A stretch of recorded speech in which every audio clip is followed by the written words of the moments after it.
কম্প্রেসারের মধ্যে সবথেকে গুরুত্বপূর্ণ কি জানেন? আমরা ম্যাক্সিমাম টাইমে এই জিনিসটা ঠিক মতো সেট করতে পারি না বলে আমাদের কম্প্রেসার ঠিকঠাক কাজ করে না। এটির মূল ফান্ডামেন্টালস হলো থ্রেশহোল্ড। থ্রেশহোল্ড আমরা ঠিক না করে সেট করলে কম্প্রেসার তার কাজ ঠিকঠাক করবে না। থ্রেশহোল্ড হলো সেই লেভেল যেখান থেকে কম্প্রেসার তার কাজ করা শুরু করবে। যেমন ধরুন, আপনি কম্প্রেসারের থ্রেশহোল্ড -20 ডিগ্রিতে সেট করে রেখেছেন। যখন সিঙ্গার গান করছে বা কোনো ইনস্ট্রুমেন্ট প্লে হচ্ছে, যখনই কোনো একটা জায়গায় আসে যেখানে ভোকাল বা ইনস্ট্রুমেন্ট একটি লাউড পার্টে যায়, তখনই আপনার ইনস্ট্রুমেন্ট বা ভোকাল -20 ডিগ্রি থ্রেশহোল্ড লেভেলের কে পার করে ফেলেছে এবং তার থেকে বেরিয়ে গেছে সাউন্ড।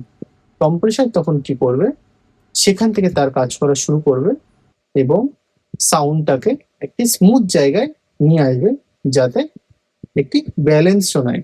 এটি হলো কম্প্রেসারের থ্রেশহোল্ড।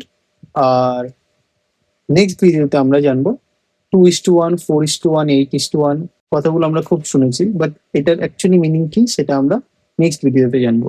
সঙ্গে থাকুন সাউন্ড আর্ট ইউটিউব চ্যানেল এবং ফেসবুক